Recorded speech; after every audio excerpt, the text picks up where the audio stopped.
الشيطان الرجيم بسم الله الرحمن الرحيم إن الله لا يضيع أجر المحسنين صدق الله العلي العظيم.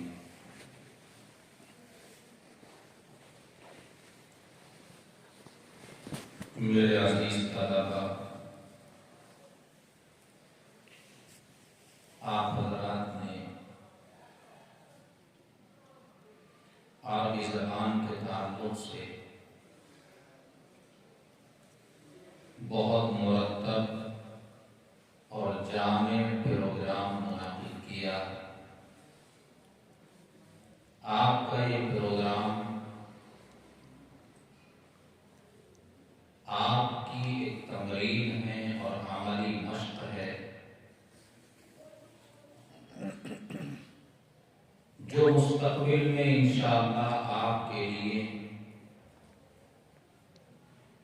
بہترین رہبری کا ذریعہ اور سبب بنے گی. اس لیے کہ مدرسے کی چہار دیواری ہی طالب علم کو بننے اور سنورنے کا اور اپنے اندر صلاحیت اور لیاقت پیدا کرنے کا موقع فراہم کرتی ہے. اس چہار دیواری کے اندر رہتے ہوئے طالب علم اپنے آپ کو جیسا بنانا چاہے ویسا وہ اپنے آپ کو بنا سکتا ہے. ایک بہترین بااستعداد مدرس کی شکل میں اپنے مستقبل کو وہ دیکھنا چاہتا ہے تو یہ مدرسے کی چہار دیواری اس کے لیے اس کا بھی موقع فراہم کرتی ہے. اور اگر کوئی اپنے آپ کو شاندار خطیب بنانا چاہتا ہے، بہترین متکلم بنانا چاہتا ہے، عربی یا کسی اور زبان کا شہسوار بنانا چاہتا ہے، تو مدرسے کی یہی چہار دیواری ہے کہ جو طالب علم کو اس کا موقع عنایت کر دیتی ہے. بس طالب علم کے لیے ضروری ہے کہ وہ اپنا ایک ٹارگیٹ، اپنا ایک منتہا مقرر کر لے کہ مجھے اپنے آپ کو یہ بنانا ہے.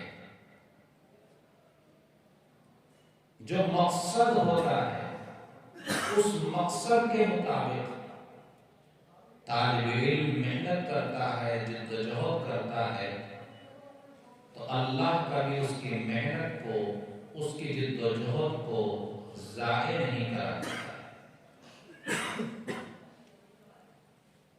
اور عربی زبان تو ایک ایسی دائمی ابدی زبان ہے کہ جو انسان کے پیدا ہونے سے لے کر مرنے تک، مرنے کے بعد قبر میں اور قبر کے بعد پھر حشر میں اور حشر کے بعد پھر آخرت کی زندگی میں انسان کے ساتھ ساتھ ہے. اس زبان کی تو بڑی اہمیت بھی ہے، بڑی فضیلت بھی ہے. سب سے بڑی فضیلت تو اس کی یہی ہے کہ اللہ رب العزت والجلال نے اپنی آخری کتاب، اپنے کلام کے لیے اللہ تو ہر زبان پر قادر ہے. اللہ تمام زبان کا بنانے والا ہے، لیکن اللہ نے دنیا کی کسی زبان کو اپنے کلام کے لیے منتخب نہیں کیا. منتخب کیا ہے تو صرف اور صرف عربی زبان کو منتخب کیا. اور پھر عربی زبان میں کتاب مقدس کو، قرآن مقدس کو نازل کر کے اس زبان کے ابدی اور دائمی ہونے کا بھی پروانہ دیتی ہے۔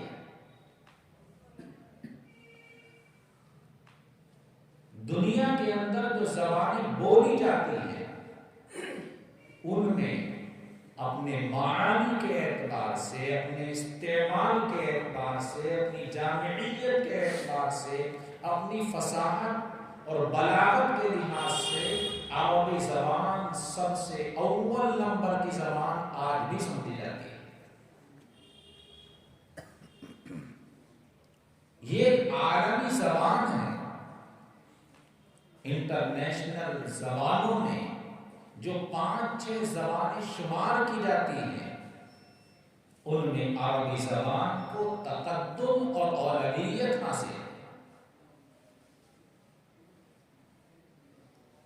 اس زبان کا سیکھنا بھی عبادت، اس زبان کا بولنا بھی عبادت، اس زبان کو پڑھانا بھی عبادت، اس لیے کہ اللہ نے اپنا کلام اسی زبان میں اتارا اور سب سے محبوب اور چہیتے نبی کو اللہ تعالیٰ نے عربی بولنے والا پیدا کیا۔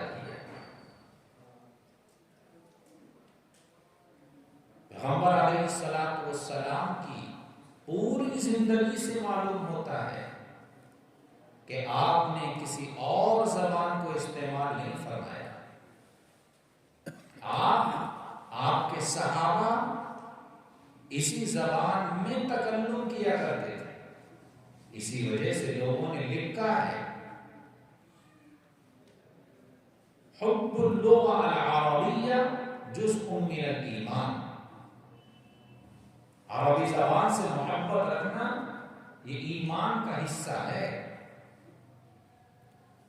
اور حضرت عمر رضی اللہ عنہ تو یہ فرمایا کرتے تھے تعلموا العربية فإنها تنبت العقل وتزيد المروءة۔ عربی زبان کو سیکھو، پڑھو، اس لیے کہ عربی زبان سے انسان کی عقل بھی بڑھتی ہے اور عربی زبان سے اس کی عزت اور قدر و منزلت میں بھی اضافہ ہوا کرتا ہے۔ شیخ الاسلام ابن تیمیہ علیہ الرحمہ زور دے کر یہ بات کہا کرتے تھے کہ عربی زبان کا سیکھنا ایک مسلمان کے لیے فرض کفایہ کا درجہ رکھتا ہے۔ عربی زبان کا سیکھنا علماء کے لیے یہ فرض عین کا درجہ رکھتا ہے، اس لیے کہ فَإِنَّ فَهْمَ الْكِتَابِ وَالسُّنَّةِ فَرْضٌ وَلَا يُفْهَمُ الْكِتَابُ وَالسُّنَّةُ إِلَّا بِفَهْمِ اللُّغَةِ الْعَرَبِيَّةِ۔ اس لیے کہ قرآن اور حدیث کا سیکھنا، قرآن اور حدیث کا سمجھنا یہ فرض ہے، اور قرآن اور حدیث کو بغیر عربی زبان کے سمجھنا ناممکن ہے۔ لِأَنَّ الْوَاجِبَ لَا يَتِمُّ بِهِ، اس لیے کہ بغیر عربی زبان کے یہ واجب ادا نہیں ہو سکتا ہے، قرآن کو حدیث کو سمجھا نہیں جا سکتا ہے۔ ایک بڑے محدث تھے سلیمان الاعمش علیہ الرحمہ، وہ یوں فرمایا کرتے تھے کہ اگر کسی طالب علم سے عربی زبان کے بولنے میں کوئی خطا اور غلطی ہوتی ہے تو میرا دل پھٹ جاتا ہے، میرے دل پر بڑی چوٹ لگتی ہے۔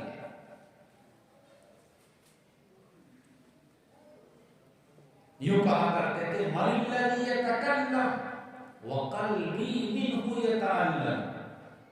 یہ کون طالب علم ہے جو عربی بول رہا ہے اور اس میں غلطی کر رہا ہے، اس کی غلطی کی وجہ سے میرے دل پر اثر ہو رہا ہے اور میرے دل کو تکلیف ہو رہی ہے۔ خلیفہ مامون الرشید علیہ الرحمہ اس زمانے کے جتنے مدارس ہوا کرتے تھے ان سب میں یہ تاکید امر بھجوایا کرتے تھے، حکم نامہ جاری کیا کرتے تھے کہ عربی زبان کا سیکھنا، عربی زبان میں مہارت حاصل کرنا یہ ہر پڑھنے والے کے لیے لازم اور ضروری ہے۔ ما علی احدکم ان یتعلم العربیہ یقیم بها لسانا ویفوق اقرانا۔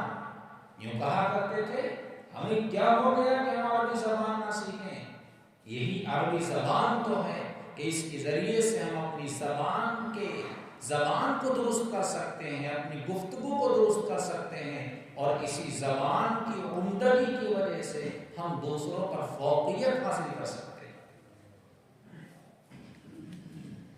علامہ ابن کثیر علیہ الرحمہ یوں فرمایا کرتے تھے کہ اوسع اللغات عن لغت العربیہ واجملها وافصحها، سب سے زیادہ جو معانی کے اعتبار سے وسعت رکھنے والی زبان ہے وہ عربی زبان ہے، اس سے زیادہ خوبصورت کوئی زبان نہیں ہے۔ اس لیے میرے عزیز طلبا، عربی زبان کو سیکھنا، سکھانا، عربی زبان کو بولنا، اور دیکھیے عربی ہو یا کوئی اور لینگویج ہو وہ تو مشق اور تمرین سے آتی ہے۔ طالب علم مشق کرے گا، تمرین کرے گا، ایک مرتبہ غلطی کرے گا، 2 مرتبہ غلطی کرے گا، لیکن ایک وقت ایسا آئے گا کہ اس سے بولنا آ جائے گا۔ اور کوئی مشکل نہیں ہے، ہمیں مشکل نہیں سمجھنا چاہیے۔ مشکل تو وہ سمجھے جس سے صرف نہ آتی ہو، جس سے نحو نہ آتی ہو۔ ہم تو شروع سے ہی لے کر نحوی سے لے کر اور اوپر کی جماعتوں تک نحو بھی پڑھتے ہیں، صرف بھی پڑھتے ہیں۔ ہمارا سارے کا سارا نصاب یہ عربی زبان میں، عربی پڑھتے ہیں، عربی کا ترجمہ بھی کرتے ہیں، عربی کو جانتے بھی ہیں۔ زبانی طور پر ہم بول نہیں پاتے صرف مشق نہ ہونے کی وجہ سے۔ تمرین کریں، مشق کریں، 2 ساتھی آپس میں مل کر محادثہ اور مذاکرہ کریں گے تو عربی زبان کا سیکھنا اور بولنا بہت آسان ہو جائے گا۔ آپ دیکھتے نہیں، ایک مزدور آدمی، ایک کام کرنے والا آدمی سعودی عرب میں جاتا ہے اور اس کلچر اور معاشرے میں 2 مہینے 4 مہینے گزارتا ہے اور عربی بولنے لگتا ہے۔ کیوں؟ اس لیے کہ معاشرہ اور ماحول مل جاتا ہے۔ اب اگر ہم آپس میں ایک دوسرے سے عربی میں بات کریں گے، عربی میں گفتگو کریں گے، بولنے کی کوشش کریں گے تو ہمارے لیے تو بہت آسان ہے، اس لیے کہ ہم نے شروع سے لے کر عربی کو پڑھا ہے، نحو کو بھی پڑھا ہے، صرف کو بھی پڑھا ہے۔ ہمیں معلوم ہوتا ہے کہ کون سا صیغہ ہے، کون سا فعل ہے، کس کے کیا معنی آتی ہیں، یہ سارا معلوم ہے۔ وہ تو خالی سن کر عربی بولنا جانتا ہے، اسے معنی کا پتہ نہیں ہوتا ہے۔ معنی کی مثال تو ان کے یہاں ایسی ہے، یعنی جو لوگ کام کرنے جاتے ہیں، پڑھے لکھے تو ہوتے نہیں ہیں، عربی زبان میں نحو اور صرف نہیں پڑھے لیکن عربی بولتے ہیں، معنی کا ان کو پتہ نہیں ہوتا۔ ایک مرتبہ ایک جگہ بیان چل رہا تھا تو میں نے ایک حدیث پڑھی۔ حدیث یہ پڑھی کہ مر رسول اللہ صلی اللہ علیہ وسلم علی امرأتین تصلیان، کہ پیغمبر علیہ السلام کا گزر 2 عورتوں کے پاس سے ہوا جو کہ نماز پڑھ رہی تھیں۔ پیغمبر علیہ السلام نے ان کی نماز کی اصلاح فرمائی کہ عورت کو اس طرح نماز پڑھنی چاہیے۔ یہ حدیث کا ترجمہ کیا کہ مرہ، پیغمبر علیہ السلام گزرے، تو ان کا مبلغ علم بتاتے ہیں جو لوگ باہر جا کر عربی سیکھ لیتے ہیں اور سوچتے ہیں بہت بڑے عربی جاننے والے تھا، وہ غیر مقلد کھڑے ہو کر کہنے لگا کہ مولانا آپ نے ترجمہ غلط کیا، آپ سے ترجمہ صحیح نہیں ہوا، تو کیا ہوا؟ کہنے لگا آپ نے مرہ کہا اور یوں کہا کہ پیغمبر علیہ السلام گزرے۔ مرہ کا یہ ترجمہ نہیں ہے، کیا ترجمہ ہے؟ کہنے لگے ہم سعودی میں رہتے ہیں اتنے سال سے 15 سال رہتے ہو گئے، مرہ کے معنی آتے ہیں ایک مرتبہ، مرہ کے معنی آتے ہیں مرتبہ، رائے تو مرہ بولتے ہیں، اور آپ نے مرہ کا ترجمہ کیا کیا ہے؟ گزرے۔ یہ ہے ان کا مولا کا علم، وہ بولتے ہیں خالی، لیکن انہیں یہ نہیں پتا ہے کون سا لفظ ہے، کون سا صیغہ ہے۔ وہ صیغہ یعنی صرف کے اعتبار سے پڑھائیں تو بیچاروں کو پتہ کیا ہوگا، لیکن آپ تو صرف کو بھی جانتے ہیں، نحو کو بھی جانتے ہیں، آپ کے لیے عربی زبان کا تکلم کوئی مشکل کام نہیں ہے، بہت آسان کام ہے، بس تھوڑی سی توجہ کی ضرورت ہے، اور ایک تو توجہ ہونی چاہیے، اور ایک شرم کا چولا اپنے اوپر سے اتار دینا چاہیے۔ ہمیں آپس میں عربی بولتے ہوئے شرم آتی ہے، بس یہ شرم اور حیا جو ہے نا، یہ سب سے بڑی رکاوٹ ہے۔ اگر ہمیں، یہ تو دینی معاملہ ہے، دینی معاملے میں ایک لینگویج کے سیکھنے میں، ایک زبان کے سیکھنے میں ہمیں شرم کس چیز کی ہے؟ غلطی ہوگی تو ہونے تو کیا بات ہے، آج غلط بولیں گے کل تو ٹھیک بھی بولیں گے۔ تو میرے عزیز طلباء، ہم اس میں محنت کرنے کی ضرورت ہے، اور محنت میں خاص طور سے مشق کی ضرورت ہے۔